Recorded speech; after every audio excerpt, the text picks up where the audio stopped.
Yellow, fellow people, and today I'll be taking a look at the Transformers Rise of the Beast mainline Voyager class Optimus Prime. So, taking a look at the figure in robot mode, and the painting and sculpting on this figure is great. So, the figure is actually based off of an early concept art design, which probably explains why it gives me a major Bumblebee movie design vibes to it. Anyways, moving on. So there's a lot of great sculpting and detailing, as you can clearly see, and it's mostly on the upper body, and even some on the insides of the windows, surprisingly, and there's even some over here on the legs. It's not entirely visible due to how they're inside rather than over here, but yeah, not that bad regardless. Anyways, moving on to the painting. Most of this figure is painted. The front of the legs are painted, and most of the red parts here, like the shoulders, the arms and chest, they're all painted. Even the head, obviously. Speaking of the head, looking at that head sculpt, focus.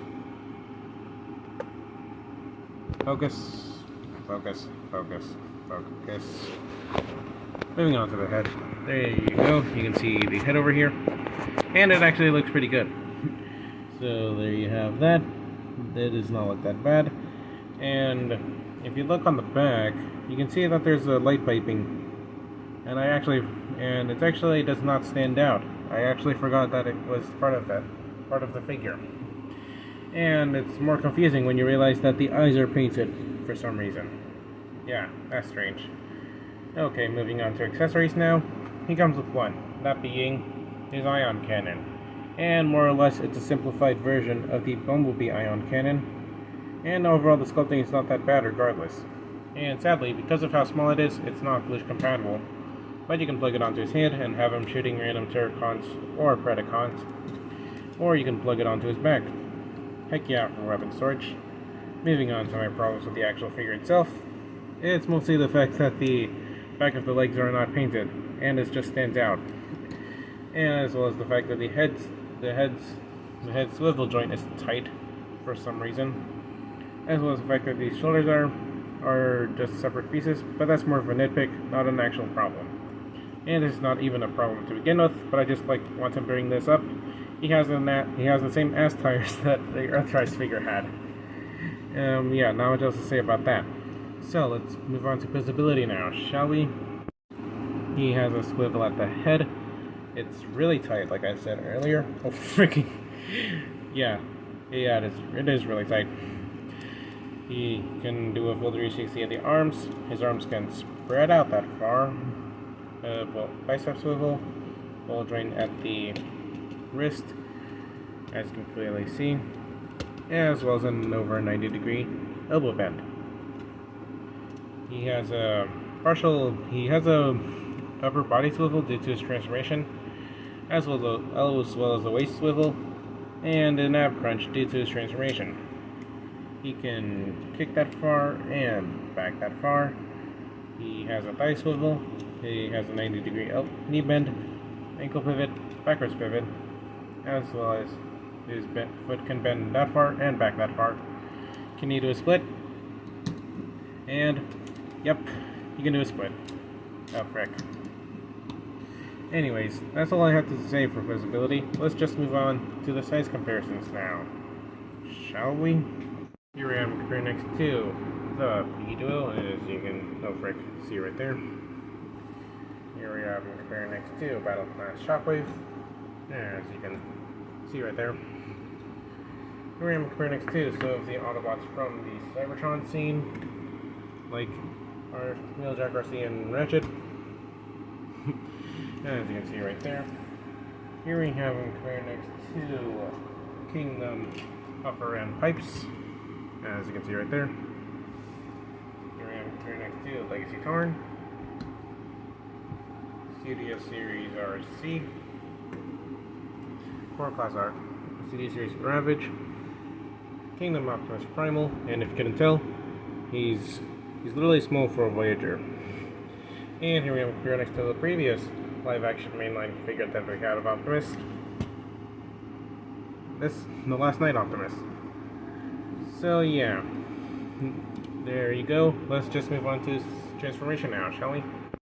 So moving on to the transformation. So take out the weapon, and then you just push the head down, close the chest up, and when you push the head down, it just releases these two panels. And if you fold out this panel and plug it over and just bring it over here, it also brings out this panel, which is pretty cool. Bring the arms up, and then you rotate this piece, this ass tire piece. Then you just rotate the entire upper body, and then we're almost done. Take out the wheels, and then you just bring the arms down again, untab these panels, and tab them into the shoulders via the port that's located in the smokestack. And then you just rotate them back, rotate the arm like this, fold the hand in like that, then you just tab that in, untab this panel and tab it in over here like that. Same steps on the other side, and we're halfway finished. Anyways, tab these two legs together, push the shin down so that it automorphs into the back of the truck bed. Same steps on the other side. Bring out this trailer hitch so it tabs the two legs together more securely. Tab the arms into the thighs via these ports. There you go. And then you just pull out these gas canisters. And moving on, you just bring this down and tab the wheels into the side hips, like so. And there we have him in his truck mode. And the overall truck mode looks pretty good. So the sculpting is not that bad. I like how they managed to maintain some of these sculpting and detailing on truck mode, as you can clearly see. And the transformation was actually pretty fun and pretty clever, especially with these pieces, considering they could have done what they did with Sea's Ultra Magnus, or even the Kingdom Ultra Magnus. That was kind of lazy. Anyways, moving on. And it's also decently accurate to how it'll look in the movie, despite not being licensed by Freightliner. And my only problem really with the truck mode is just the fact that the feet just hang out over here on the back. But considering this is what we have for Studio Series, this makes it look better. Anyways, moving on. He also has a trailer hitch, if you couldn't tell, obviously, which means is it compatible with tankers or trailers? Well, bringing in Laser Prime's tanker, since that's the only thing I have, being close to a trailer, compatible to Optimus. Oh frick, compatible with Optimi, and kinda. It elevates the tanker a bit due to how it's pretty elevated up. Anyways, moving on, and the trailer hitch isn't entirely compatible with tankers or trailers, but you can use it for weapon storage for the ion cannon. And yeah, that does not look that bad. Until you realize that he's probably shooting himself. Anyways, moving on. He rolls really well, and let's just move on to size comparisons now, shall we? So here we have here next to the B Duo, as you can see right there. Here we have here next to Battle Class Shockwave, as you can see right there. Here we have here next to the rest of the Autobots from the Cybertron scene.